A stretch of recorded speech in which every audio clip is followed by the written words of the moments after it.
ole voin zulai ni som ni le pariat pathian ni kan lo thang le ta tun tuma hian nimin zulai ni som ni le pasari indin ni ya Longtrai District Football Association tena circular aran ti chua kan thir ho don ani hemi chungchang hi design lama te ran upload man katuma amai ro chu ka video siam alo chiang lova upload zo vek to kai ngai line pakhat ma alo in save lova chu wang chuan vin ya hian karon tinon le ani tun hai maya Longtrai District chunga thilthleng football in elna lo man sang tak in chua semi final match le final match a thil dom lo tak thleng chungchang kan sia anga July ni som le paru kar ta thole ni a semi final match se chang kon branch uele le Longtrai veng pui branch uele ten an khel chuma thil thleng le July ni som ni le pathum tungkar thole ni a final match bual pui west true le Longtrai veng pui branch uele tena an khel chungchang kha kan refakin narin oma kami chuma thil dom lo tak thleng chungchang a khan Longtrai District Football Association te chuan nimin indin ni July ni som ni le pasari ya hian thu chua avan siam ta chu tun tuma hian kan thlir ho don ani kha thil thleng referee kut thlak na tele lung oi lo na thil dang a lo thleng zela khan an hu le lama thil thleng rang te kan hria chu wang chuan thil tam tak kha karam sei lang lovanga ti chuan tun tuma hian kha buaina kal zela khan Longtrai District chunga football a thunei tu sang ber Longtrai District Football Association te chuan thu chua an ron ti chuak ta heta hian wele Golden Jubilee football match semi final match a lo thleng a mo phur tu nia hriat referee chunga ku thlak tu semna an ron puang chuak bokani ti chuan hemi an circular hi ani na ang hian karon chiar chuak anga a sei khop maya chu wang chuan uluk takin lo ngai tha ulangin femna an ron ti chu a hian hi cái football lam hi ka thui lu tuk lova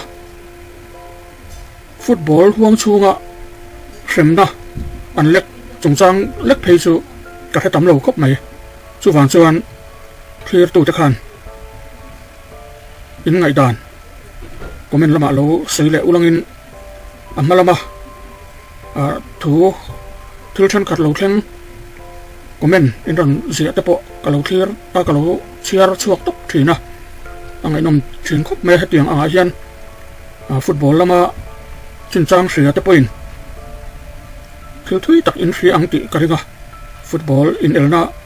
a hremna om thei ang chi te chung te po chu ron sei ulangin avan thadon em tia kha kan som ma sa chawani ole ti hian Longtrai District Football Association circular number 2 in nimin indin ni July ni som ni le pasari sang ni som ni le pali anom siak langa ni som ni le pathum July sang ni som ni pali thole ni khan Young Lai Association Interbranch Golden Jubilee Football Tournament sang ni som ni pali chu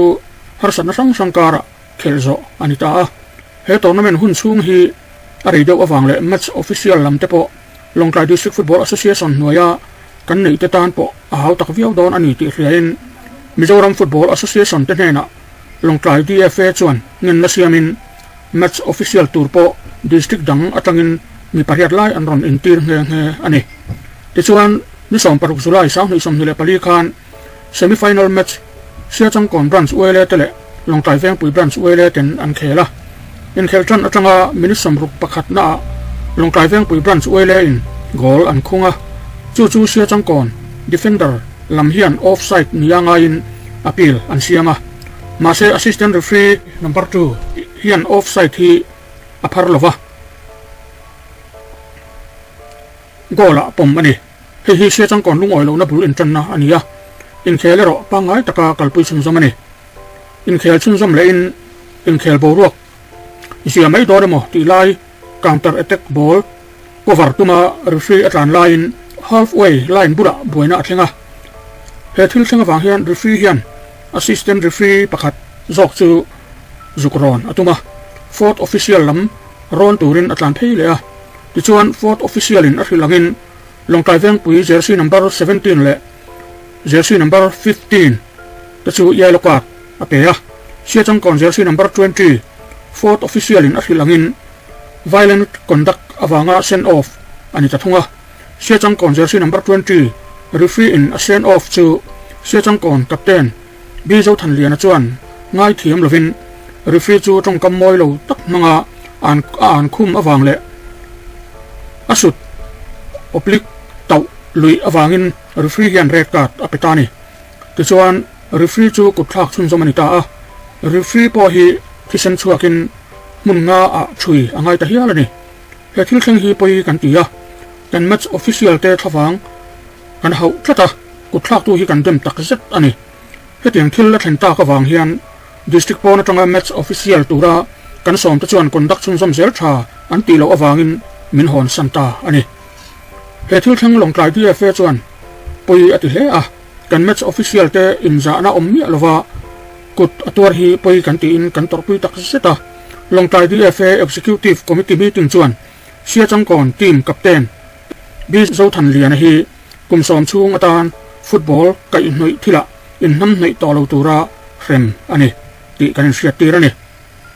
ti chuan ni som ni le pathum julai sang ni som ni le palia Wele Interbranch Golden Jubilee Football Tournament Final Match khel ania hemi tung hian in khel main Central Wele Roi tu te point final match khel tu ta chu match munom tak khel tu le Golden Jubilee Pool Tournament ani ti hria thlataka khel turin du sakna an hlana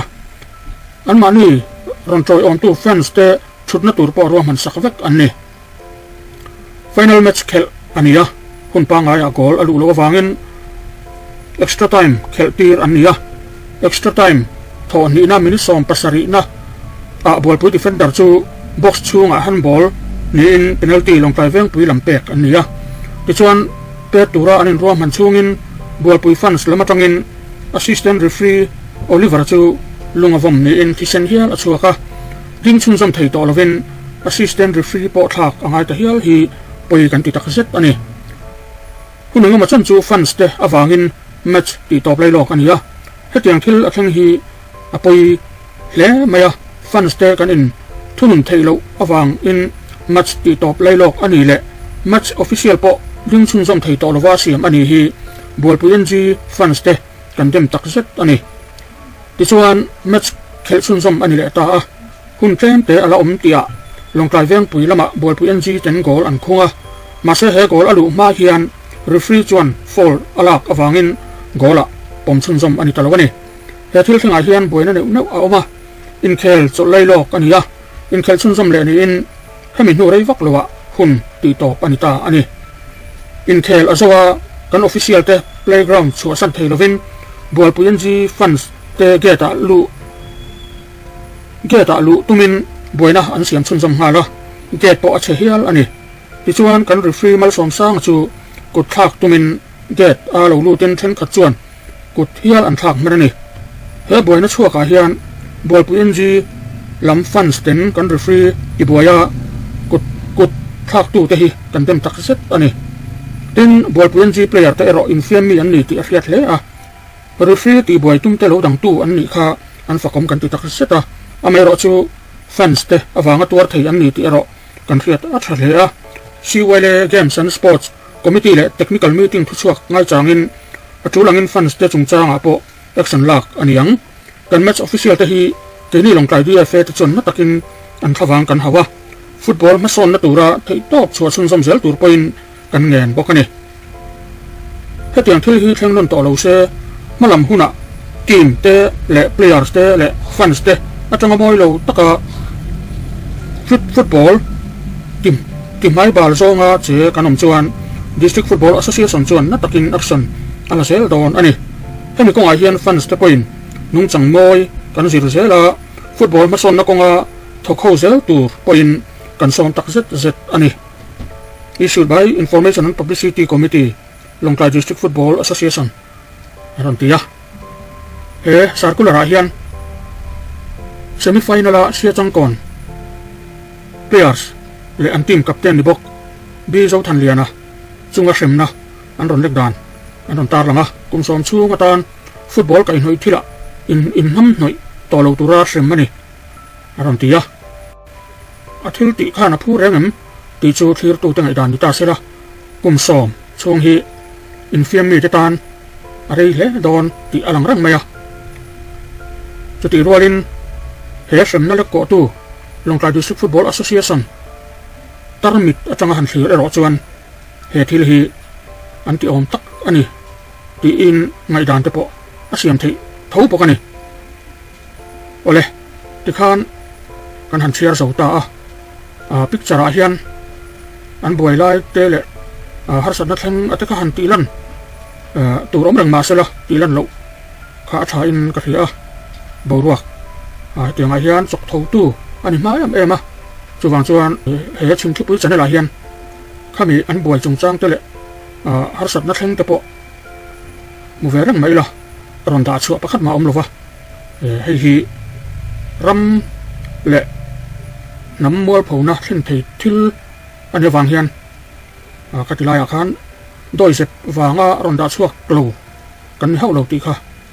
ria ila chuwang chuan tun chunga po hian katilaya an boina video te kha karon da lang tel don lovani chuan amalama ka soitong khan kan ngai tha zo ta thil a hi thil serious tak ani ti hreila comment tu te po khan tongkam chiar nuam turin tongkam uchuak le bol ho angchi moi lo taka tongkam te ron tel lo sam ni selangin moi takin kan ngai dan kan ron chak chuak don ani in ron soi don ani chu kan long mak rang don ani ole sim klipui YouTube channel clear tu te min zawai chunga lom thu ka soya le subscribe lo te khan khong ai takin min lo subscribe sak zel te u